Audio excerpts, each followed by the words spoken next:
Bonjour, sur cette partie de la vidéo, on va voir ensemble comment commander donc, un servomoteur à partir d'un potentiomètre. Donc, il y a deux parties importantes. Donc, la première partie, c'est d'implémenter la partie entrée analogique pour le SP32 et puis la partie qui commande le servomoteur. Donc là, pour le potentiomètre, il est connecté au VCC, au ground pour l'alimentation et puis au signal, donc à un des pins de l'ESP32.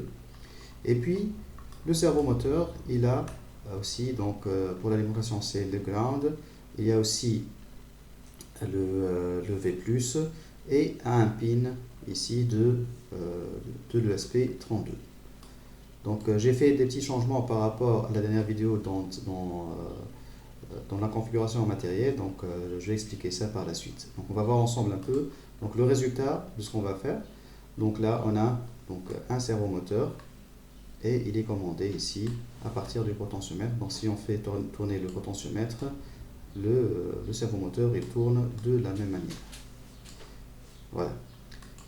Donc on va voir ensemble maintenant la partie programme. Donc je me suis fait inspirer à partir de Wokwi, du site de Wokwi. Donc j'ai cherché tout d'abord les servomoteurs. Donc ici, en faisant la première recherche, je suis tombé sur ce programme-là. Donc il est à base d'Arduino. Donc j'ai copié donc, tout ça pour essayer de l'implémenter sur le VS Code.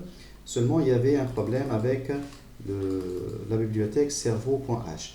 Donc la bibliothèque servo.h ne fonctionne pas avec le SP32, donc il a fallu chercher un deuxième exemple avec le SP32. Donc en cherchant ici, j'ai trouvé ce petit exemple. Voilà. Donc celui-là, donc il utilise le SP32 avec le servomoteur. Donc là, on va utiliser la bibliothèque ESP32 servo.h. Donc je vais faire un petit mélange entre les deux parce que le premier programme, c'est le programme qui nous intéresse. Donc j'ai copié le premier programme ici. J'ai changé la bibliothèque par le servo, le SP32 ici. Donc le SP32 servo.h. Bien sûr, il faut télécharger cette bibliothèque-là. Donc, on va ici au Library Manager. Ici, on ouvre. Ici, on a notre .zip qu'on télécharge. Donc, une fois on a téléchargé, on va le copier et le mettre dans le dossier lib ici. Voilà. Donc, une fois tout ça est fait, avec notre programme, donc là, on a include arduino.h, include esp32.h. Pour tout le reste, ici, je n'ai pas modifié donc, beaucoup de choses, donc je vais expliquer un peu les modifications. Donc j'ai changé ici la manière de définir le pin du potentiomètre. Là, j'ai rajouté cette partie-là qui permet de faire des messages sur le terminal. Voilà pour le reste, donc il y a des petits changements donc, qui concernent par exemple ici la valeur qui est donnée. Mais sinon j'ai gardé le même programme. Alors, pour le pin ici, j'ai choisi le pin 0. Donc j'ai changé le pin qui était au préalable dans le schéma précédent. Parce qu'il y a des pins qui contiennent donc, un convertisseur analogique numérique et d'autres qui sont purement numériques et d'autres pins qui sont spéciales. Donc ici, pour celui-là, donc, il a fallu que je fais une petite recherche sur la configuration des pins de l'ESP32. Donc, j'ai trouvé cette partie-là, voilà. Donc là, on a la configuration qui nous intéresse. Donc, pour le SP32 qui est utilisé, c'est le SP32 DevKit CV4. Donc, c'est ce qu'on est en train d'utiliser avec Wokwi. Donc là, on remarque qu'il y a des pins où il y a le ADC avec, donc ça permet de faire la conversion analogique numérique, et d'autres non. Donc là, pour le pin donc, qui était auparavant, je crois que c'était le pin 22, donc le pin 22 c'est un pin qui ne contient pas donc, le convertisseur analogique numérique, donc je l'ai changé par ce pin là, donc c'est le pin 0, il contient donc le pin analogique numérique. Alors pour la conversion analogique numérique, concernant le SP, donc c'est un convertisseur analogique numérique à 12 bits. Donc si on dit 12 bits, donc on peut, donc ça va de 0 jusqu'à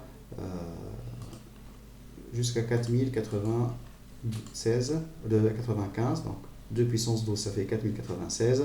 Donc pour avoir les 4096 valeurs, on va de 0 jusqu'à 4095. Donc voilà, donc c'est ce que j'ai changé ici dans le programme. Donc auparavant il y avait 1023 ici, donc là je l'ai changé par 4095 pour avoir toutes les valeurs possibles pour notre potentiomètre. Donc maintenant on va expliquer un peu les différentes parties. Donc là c'est la déclaration des variables. Donc int_val, c'est la variable qu'on va lire à partir du port analogique. Donc pour lire d'un port analogique, on utilise analog read. Et puis ici on va faire la liaison entre la valeur qui est lue et la valeur décimale qu'on veut faire. Donc nous on veut faire tourner donc, notre servomoteur d'un angle qui va de 0 jusqu'à 180. Donc on va dire que le 0, il va correspondre au 0 qui est lu par le port analogique, et le maximum qui est 4095 va correspondre au maximum de notre angle qui est égal à 180. Et puis pour le servomoteur, donc il y a trois parties. Donc la première partie, c'est la déclaration de l'objet cerveau. Donc là on écrit cerveau et on lui donne donc un nom. Deuxième partie dans le setup, c'est de l'attacher au pin correspondant. Donc là je l'ai attaché au pin 27. Donc initialement il était au pin 9, donc moi je l'utilise pour autre chose. Donc j'ai changé le pin ici à un pin 27. Donc là aussi les valeurs qui ont été lues, donc là c'est 4095 au lieu de 2023. Et puis troisième chose, c'est de lire chaque fois, donc d'écrire plutôt la valeur correspondante. Là on va utiliser donc myServo, donc c'est le nom que j'ai donné au servomoteur, .write, c'est-à-dire on va écrire, et puis la valeur, on va écrire la valeur qui correspond à val. Donc val maintenant, elle va contenir une valeur décimale de 0 à 180. Donc c'est ce qui va commander l'angle que fait tourner le servomoteur. Voilà, donc c'est terminé donc, pour cette partie-là qui permet de faire fonctionner donc, le servomoteur.